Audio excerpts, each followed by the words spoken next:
नमस्कार, स्वागत छ तपाईहरुलाई SBN SMM सेवामा। साथीहरु, म तपाईहरुलाई हाम्रो SBN SMM सेवाबाट कसरी चाहिँ फोन लोड गर्ने तरिका आज सिकाउने छु। फोन भनेको तपाईको SBN SMM सेवामा तपाईले पैसा लोड गर्ने हो। त्यो चाहिँ तपाईहरुले आफ्नो इजिली आफ्नो बैंक, आफ्नो ई-सेवा, खल्ती वालेटहरुबाट पनि लगाउन सक्नुहुनेछ। अब त्यसको लागि तपाईहरुसँग एप्लिकेसन छ भने एप्लिकेसनमा आफ्नो आईडी लगइन गर्नको लागि यो 3 लाइनमा क्लिक गर्नु होला अनि लगइनमा क्लिक गर्नु होला। अनि त्यसपछि तपाईहरुको यस्तो खालको इन्टरफेस देखा पर्नेछ। यसमा आफ्नो डिटेल्स राखेर यसरी आफ्नो डिटेल्स राखेर आफ्नो युजर नेम र पासवर्ड राखेर तपाईले लगइन गर्नुपर्ने हुन्छ। लगइन गरिसक्नु भएपछि यस्तो खालको इन्टरफेस देखा पर्नेछ र जहाँनेरि तपाईहरुको यो प्रोफाइलहरु तपाईले सेट गर्नु होला। आफ्नो प्रोफाइलहरु यसरी माई प्रोफाइल लगेर फोटोहरु अपलोड गर्नु होला सबैले। अनि त्यसपछि तपाईको कसरी ब्यालेन्स एड गर्ने त्यो तरिका चाहिँ हामी यहाँनेरि सिक्ने छौं।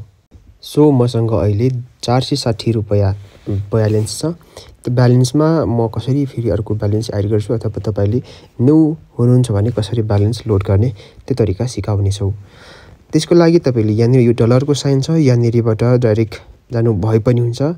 यहाँनेरिबाट यसरी क्लिक गरेर यता जानु भए पनि हुन्छ। यदि त्यो तरिका तपाईलाई ठीक लाग्दैन भने यहाँनेरि 3 लाइन छ, 3 लाइनबाट तपाईले एड फन्ड पनि जान सक्नुहुन्छ है। म चाहिँ यहाँ डलरको साइनबाट जाने छु र यहाँनेरि ई-सेवा भन्ने सेटिङ आएको छ। यहाँनेरि ई-सेवामा क्लिक गर्नु होला। अनि ई-सेवामा क्लिक गर्ने बित्तिकै यस्तो खालको इन्टरफेस देखा पर्नेछ जसमा चाहिँ तपाईहरुले आफ्नो सिस्टममा चाहिएको अमाउन्ट तपाईलाई 300 चाहिएको भने 300 रुपैयाँ राख्नुस् हैन। 300 चाहिएको भने 300 रुपैयाँ राख्नुस् अथवा 500 चाहिएको छ तपाईलाई ल 500 रुपैयाँ चाहिएको छ भने 500 अमाउन्ट राख्नु होला यहाँनेरि है। 500 राख्ने बित्तिकै यहाँनेरि कति मागेको छ तपाईको हैन। Payable amount total payable amount 515 हो हैन। अब यहाँनेरि एउटा कुरा के बुझ्नुस् भन्दाखेरि 500 रुपैयाँ तपाईलाई सिस्टममा आउँछ, बाकी 15 रुपैयाँ तपाईको चार्ज काटेर लान्छ भनेपछि तपाईले कति पेमेन्ट गर्नु पर्यो। 500 तिर्ने बित्तिकै पेएबल अमाउन्टमा कति देखाउँछ त्यति है। ध्यान दिनुस्, एउटा कुरा याद राख्नुस्। 500 तपाईले सिस्टममा चाहिएको हो भने यहाँ तपाईले 100 पनि राख्न सक्नुहुन्छ। म 100 पनि राखिहेर्छु, 100 पनि गर्न सक्नुहुन्छ।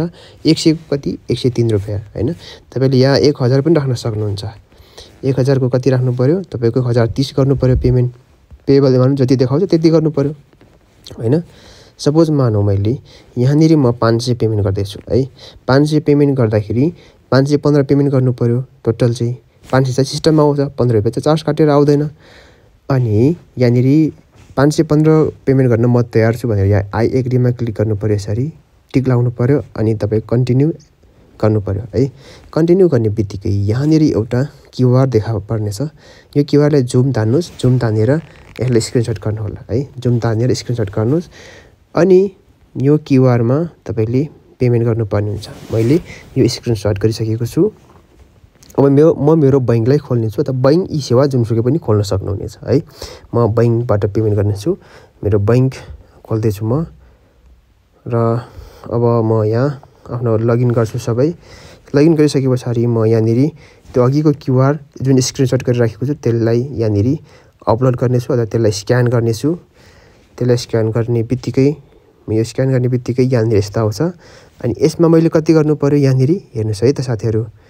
यहाँनेरि कति गर्नुपर्ने हो यहाँ 500 को लागि चाहिँ मैले कति गर्नु पर्यो 515 गर्नु पर्यो। 515 गर्नु पर्यो। 515 गरिसकेपछि यहाँनेरि रिमार्क्समा जुनसुकै नाम राख्नुस् हैन। तपाईको आफ्नो नाम, तपाईको राम भने राम राख्नुस्, हरि भने हरि राख्नुस् हैन। जस्तो रकेश हो भने रकेश राख्नुस् हैन। हिमाल हो भने हिमाल राख्नुस्। जस्तो मेरो नाम हिमाल हो भने म हिमाल राख्छु। हिमाल राखेर यहाँनेरि पे नाउ गर्दैछु। पे नाउ गर्दाखेरि आफ्नो पिनहरु राख्नु होला। पिन राखेर यहाँनेरि पेमेन्ट सक्सेसफुल भयो। कति 515 रुपैयाँ सक्सेसफुल भयो। यहाँनेरि यसरी स्क्रिनशट गर्नु होला यो पेमेन्टको स्क्रिनशट लिएर। अब यहाँ आउनुस्। अब यता आइसक्नु भएपछि यहाँनेरि ट्रान्ज्याक्सनमा के राख्नु पर्यो तपाईले यहाँनेरि यो रिमार्क्समा जे नाम लेख्नु भएको छ, जे नाम यो राख्नु भएको छ नि हो रिमार्क्सको नाम यहाँनेरि है। मैले हिमाल राखेको छु, सेम हिमाल राख्नु पर्यो। अनि यहाँ चुज फाइल भन्ने छ। चुज फाइलमा तपाईले अघिको जुन स्क्रिनशट पेमेन्टको स्क्रिनशट लिनु भएको छ हो यो स्क्रिनशटलाई अपलोड गर्नु पर्यो। अपलोड गरेपछि तपाईले यहाँनेरि कन्फर्म नाउमा क्लिक गर्नुहोस्। कन्फर्म नाउमा क्लिक गर्ने बित्तिकै तपाईको माथि यो रिक्वेस्ट ह्याज बीन हैन सक्सेसफुल भनेर देखाउँछ नीलोमा हैन। अब तपाईको यहाँनेर देखायो। ड्यासबोर्डमा गएर हेर्नुस्। यहाँनेर तपाईको तल डिपोजिटमा 500 पेन्डिङ छ हैन, तर तपाईको माथिको 460 को 460 नै ब्यालेन्स छ आएन। त्यो कुन स्टेटसमा छ भनेर कसरी हेर्ने भन्दाखेरि यो थ्री लाइनमा क्लिक गर्नु होला अनि यो हिस्टोरीमा जानुस् अनि डिपोजिटमा जानुस्।